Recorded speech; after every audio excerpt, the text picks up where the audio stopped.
Work done होता है क्या? One more time people, I am asking all of you कि पावर अकॉर्डिंग टू यू तुम power को कैसे डिफाइन करना चाहते हो। देखो मैं मुझे इंग्लिश का डेफिनेशन नहीं चाहिए, मैं ये सुनना चाहता हूँ कि तुमको पावर से क्या समझ में आता है। कौन निशान बोल रहे थे तुम कुछ? ताकत। कौन पीपल? निशान बोलो क्या बोल रहे थे? सर मतलब the work done per unit time. Yes yes that is the definition, work done per unit time. चलो मैं तुमको थोड़ा सा फील दे देता हूँ। देखो एक मशीन फॉर एग्जांपल कितना काम कर रहा है वो तो जरूरी है, that is important right.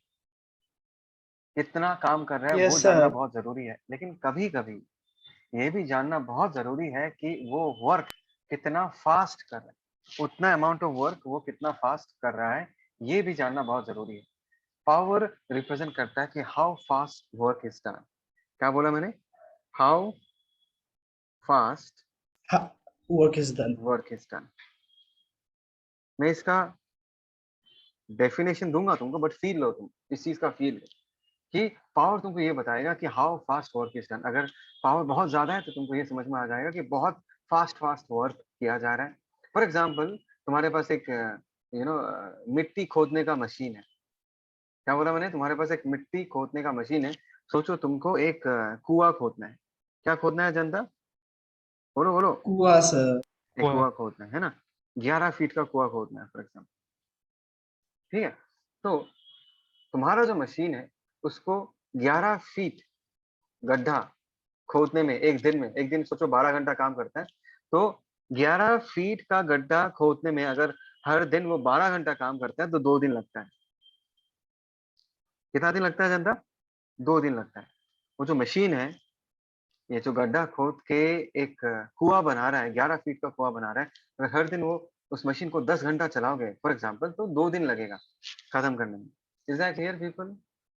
Come on. Yes, sir. अगर मैंने तुमको कहा कि नहीं मुझे ये गड्ढा एक ही दिन में खोदना है, तो इसका मतलब ये बनता है ना कि हमको 2 मशीन चाहिए होगा अगर एक ही दिन Yes, sir. इस गड्ढे को खोदना है तो। हाई है ना? Come on people, high Yes, है ना? sir. देखो हाँ अरे, सर।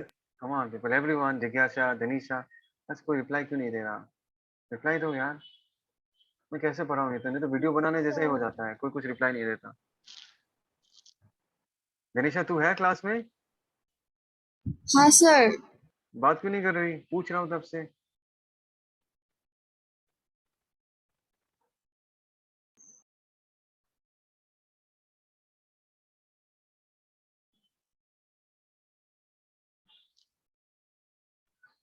तो देखो यहाँ पर हमने ये देखा कि अगर हमको गड्ढा खोदना था तो मशीन को काम करना पड़ता है ना। तो अगर 2 दिन लगता है मशीन को गड्ढा खोदने में, अगर मुझे वही काम एक ही दिन में करना है तो वर्क डन बढ़ाना पड़ेगा। वर्क डन या रेट ऑफ वर्क डन को बढ़ाने के लिए हमको 2 मशीन यूज करना पड़ेगा, है ना। तो पावर तुमको ये बताता है कि कितना फास्ट एक काम को किया जा सकता है। दैट मीन्स पावर को अगर मैं मैथमेटिकली डिफाइन करूँ, power is nothing but rate of doing work. Yes, rate of yes doing work sir. मतलब पर यूनिट टाइम कितना काम किया जाएगा, है ना। तो फॉर एग्जांपल अगर लेट अस से डेल, एक मिनट, डेल टी टाइम में del W amount of work किया जाता है, तो 1 सेकेंड में कितना वर्क किया जाएगा, that is del W by del T. बोलो ये यूनिटरी मेथड समझ में आया? You Yes, understand this sir. Unitary yes method sir. कि हाँ सर। 1 सेकेंड में कितना काम होता है। रेट ऑफ डूइंग वर्क का मतलब क्या है कि 1 सेकेंड में कितना काम हो रहा है, 1 सेकेंड में कितना काम हो रहा है। और वो हम क्या लिख सकते हैं, del W by del T लिख सकते हैं। कैसे लिख सकते हैं? यहाँ से लिख सकते हैं। आई होप तो सबको समझ में आया ये। यस यस और सर। नो? लेकिन अगर हमने डेल टी टाइम लिया, मतलब यहाँ पर जो हमने पावर निकाला, this is actually average power. Because जब भी हम पीरियड ऑफ टाइम लेंगे, whenever we talk about a period of time, हमारा जो जवाब निकलेगा वो हमेशा क्या निकलेगा, एवरेज में निकलेगा। यस और नो हाँ people? Sir. Yes, sir. Yes और नो? ओके। एंड तुमको ये भी पता होना चाहिए, मैंने अपने वीडियो में तुम लोगों को बताया था कि work done is equivalent to energy. Yes, sir. Yes, sir. बताया था कि वर्क डन करके ही हम एनर्जी को एक बॉडी से दूसरे बॉडी तक लेके जाते हैं। अगर किसी बॉडी पे काम किया जा रहा है तो उसकी एनर्जी में डेफिनेटली चेंज आए। अगर पॉजिटिव वर्क करोगे उसका काइनेटिक एनर्जी इंक्रीज करेगा, अगर नेगेटिव वर्क करोगे उसका काइनेटिक एनर्जी डिक्रीज करेगा, है ना। तो तब मैंने कहा था कि Yes, work sir. Done is equivalent to energy. मैंने अपने वीडियो में ये भी बताया था कि देखो वर्क डन का यूनिट अगर जूल्स है, एनर्जी का भी यूनिट जूल्स ही आएगा, बिकॉज दोनों फिजिकल क्वांटिटी इक्विवेलेंट है। तो अगर तुम पावर को रेट ऑफ डूइंग वर्क बोलते हो, can I define power also as rate at which energy is supplied or extracted। मैंने दोनों क्यों लिखा? दोनों इसलिए लिखा बिकॉज अगर तुम काम करोगे ना तो दो चीज हो सकता है। आइदर तुम उस बॉडी को एनर्जी दे रहे हो if the work is positive, या तुम उस बॉडी से एनर्जी निकाल रहे हो if the work is negative. And as because work done and energy are equivalent, तो अगर मैं पावर को रेट ऑफ डूइंग वर्क कह सकता हूं, तो पावर को मैं रेट ऑफ एनर्जी सप्लाइड या एक्सट्रैक्टेड भी कह सकता हूं। व्हिच मींस अगर मैं इसको फॉर्मूला वाइज लिखना चाहूं तो फॉर्मूला वाइज मैं इसको del E by del T भी लिख सकता हूं। जनता जवाब दो, हाँ या ना। बोलो ये समझ में आई नहीं आई? Yes, Yes, sir. sir. Yes, पक्का? sir. ओके। हाँ, sir. Yes, sir. ये तो हो गया एवरेज वाली। बट अगर तुमको मैंने कहा कि नहीं मुझे एवरेज पावर नहीं चाहिए, मुझे इंस्टेंटेनियस पावर चाहिए।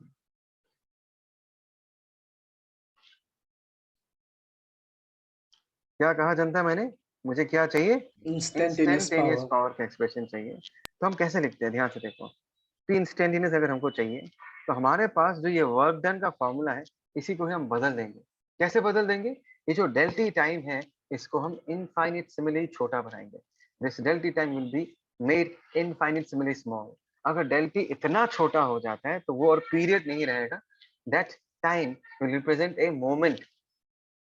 वो जो टाइम होगा Yes, sir. जिसको हमने बहुत छोटा कर दिया तो वो एक मोमेंट बन जाएगा। तो इन दैट केस हम क्या करेंगे, मैंने तुमको पहले भी बताया था कि हम लिमिट लगाते हैं और डेल टी को कितना छोटा करते हैं, इतना छोटा करते हैं that del T is tending to zero. In that case del W by del T के आगे मैं अगर ऐसा लिमिट लगा दूं, ये एक्सप्रेशन बदल के क्या हो जाएगा, टाइम अगर हमने इतना छोटा कर दिया तो डेल टी की जगह हम डी टी लिख देंगे।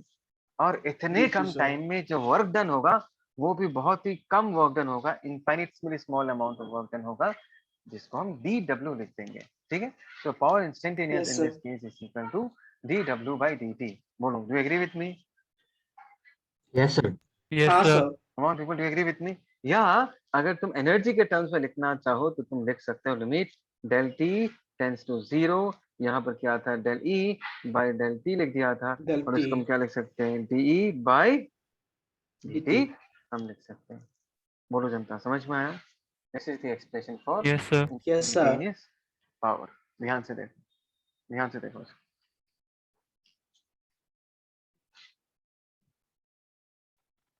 एक्सप्रेशन दिखाना चाहूंगा तुमको जनता।